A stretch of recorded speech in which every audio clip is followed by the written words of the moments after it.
Hi, welcome back to the channel. Today we're going to continue our discussion on how to use mental health issues in fiction writing. Today what we're going to do is talk about depression.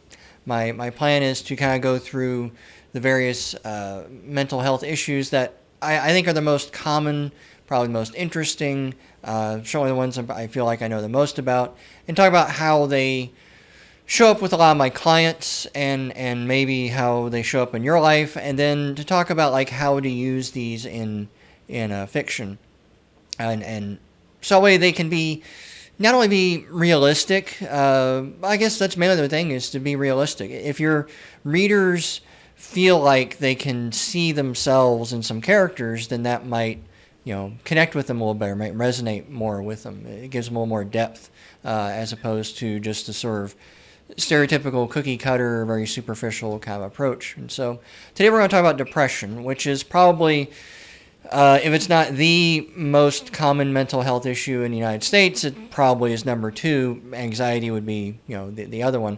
But most people have, or I'd say depression seems to be the most common. And I would say depression has a factor in almost all of my clients that I'm working with, even if they're presenting with something else. If they come in over anxiety or panic attacks or anything else like that, there's probably some depression there as well, because a lot of people often have a mental health issue and then they're also depressed about that mental health issue. So like eating disorders, for instance, they might have anorexia, but they also have depression that results from the anorexia.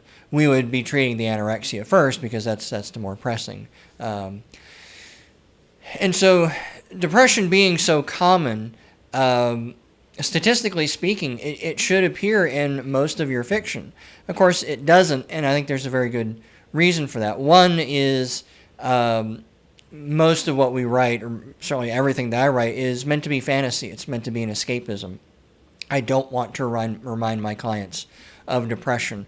To be honest, I don't remind myself of depression. I suffered from depression since certainly middle school. I think maybe going back to elementary school, it's something I've struggled with. I've had suicidal issues, suicidal ideation. I was hospitalized for a little while. Not that I attempted, but I reached a point to where literally all I could do was think about suicide. And so yeah, to me, I don't want to go there. But I think another reason why depression doesn't show up is it doesn't make for interesting writing. Not for like most genre fictions.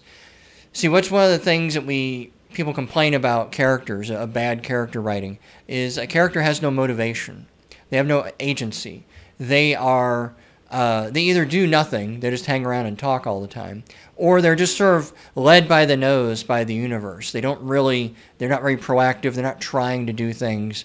Remember, with the writing, there's a try-fail cycle. The hero is trying to do things and they're failing, and the villain is trying to do things and they're succeeding. And then the climax is when the hero finally succeeds, finally overcomes the villain, and then and that it's just this constant ramp up of tension, because the reader can see that the hero is trying but they're failing, and the villain is trying but they're failing. The problem with depression is it takes away your motivation, and that makes really for a boring character.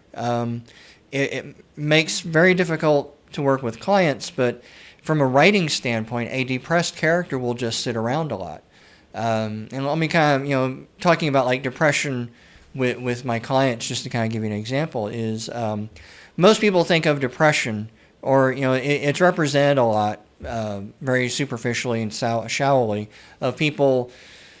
They sit around and they cry a lot and they eat too much Haagen-Dazs ice cream, and they look out the window forlornly and they wish they had, that sort of thing, and they, depression usually looks more like this, and put in the comments if this sounds familiar. But they get up in the morning, maybe a little bit late or at just the very last minute. They go to their job that they don't like.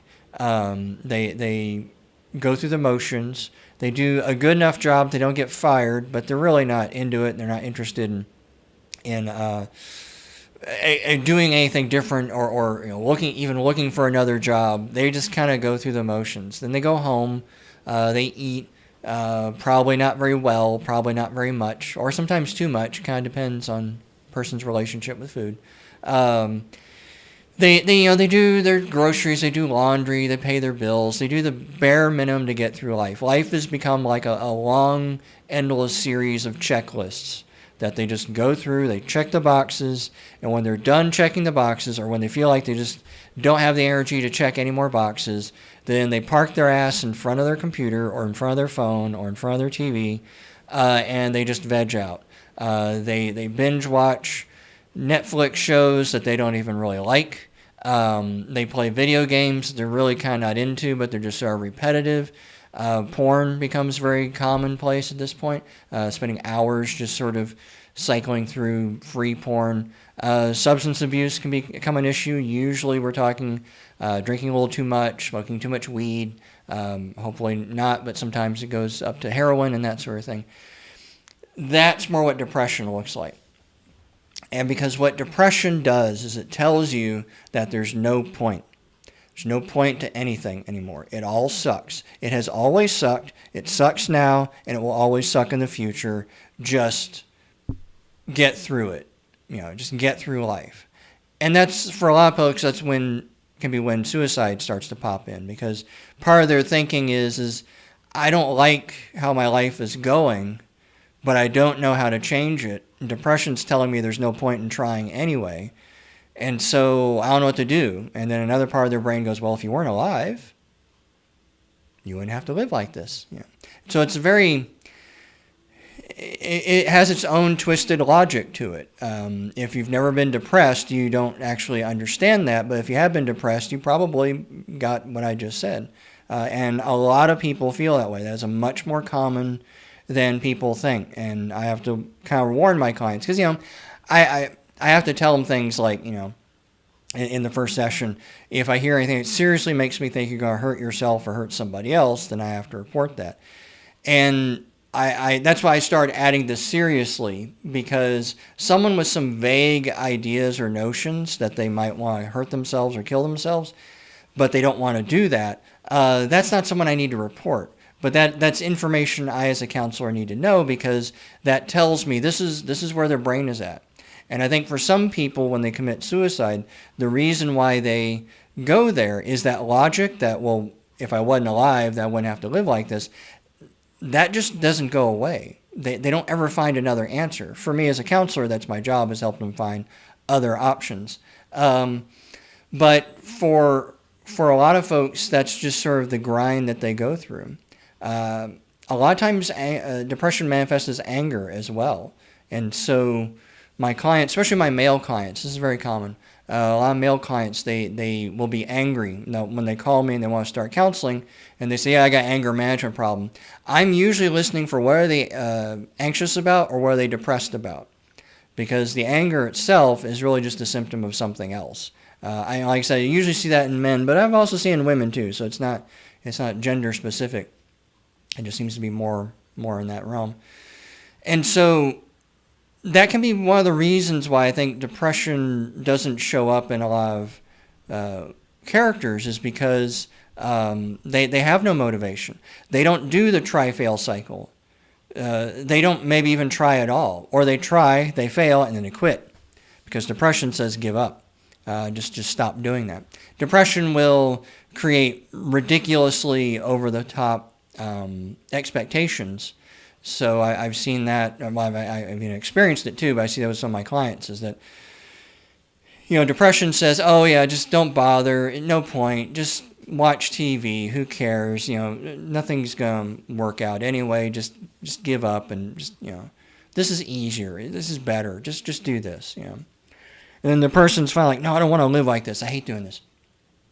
And so then depression goes, okay, well, if you want to change your life, then you need to run a mile every day. You need to meditate for an hour. You need to have 15 friends, learn a foreign language, finish a novel in a month. Writing a novel, not reading a novel. You need to read a novel every week on top of all this other stuff. You need to get yourself a girlfriend. She needs to be gorgeous, and she needs to love you to bits, and this needs to happen before July. And oh, wait, you can't do that? Fuck you. Sit down and watch TV again. Told you so. And see, that's the trap that depression puts us in, is it makes us, it's just 100 or zero. You either sit on your ass and do nothing, or you go balls to the wall and you completely transform your life in this magically positive way over a ridiculously short period of time.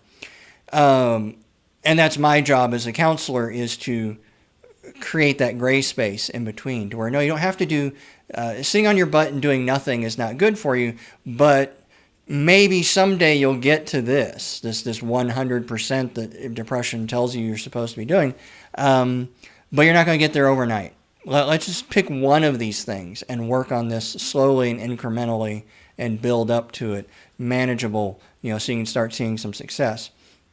But that kind of goes through the try-fail cycle. Unless you're writing a story about someone overcoming their depression, that try-fail cycle fails. If you have a depressed hero, a truly depressed hero, then the very first time that they try to fight back against the evil warlord and they fail, they just give up.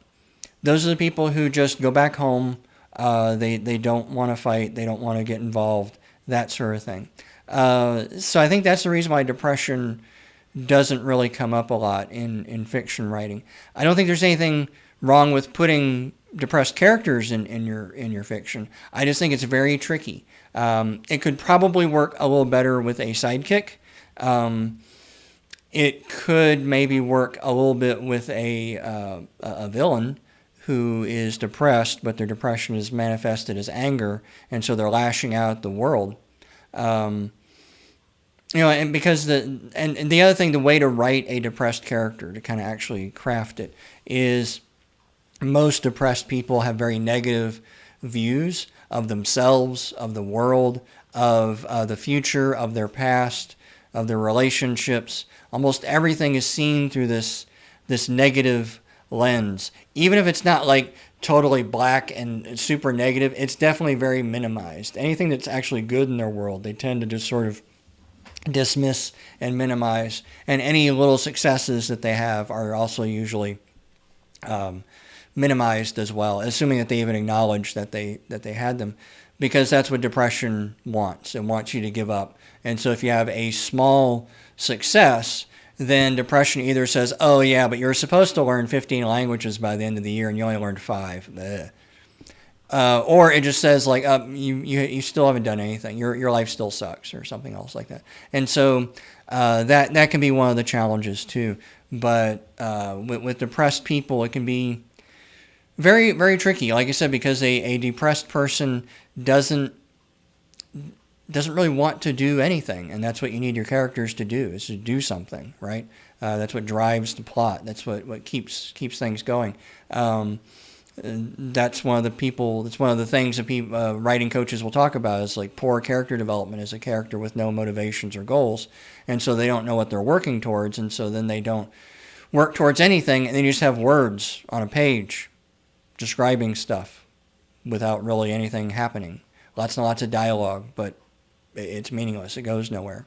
So that's why I think it can be kind of tricky to write about depression. But if you do it well, I think it could really resonate with people, because, like I said, it's the most common, or probably the most common mental health issue out there in America, and it's pervasive. It touches so many people, so many aspects of people's lives, and it's one of the reasons why I wanted that to be the first one to talk about, because depression will come up with these other things we talk about. People with anxiety are also depressed. People with substance abuse are often usually depressed. Like I said, with eating disorders, it also comes up. A lot of people who are aware that they have these problems are usually depressed because they have these problems. And so both issues are coming up. From a treatment standpoint, sometimes we can ignore the depression and just treat the bigger issue, knowing that once the bigger issue is dealt with, the depression will just clear itself up. And I do that a lot with a lot of my substance abuse clients. If I can just get them sober for a little while, then that sometimes that alone will clear up their depression. But, depends. So we'll see. But anyway, yeah, let me know. Put in the comments, kind of give me ideas on your experiences with depression, whether it was you or maybe a loved one that you knew. Is there some other aspects of depression that maybe I didn't cover? It's a very big topic, a very wide-reaching topic. It's a very interesting illness. But I also like to hear from the writers. What do you think? Do you think you could write a character with depression and make it work? I to be honest, I don't think I could. But then again, I'm also not interested in doing that. That's not the sort of fiction I want to write. But anyway, I will talk to you later. Bye.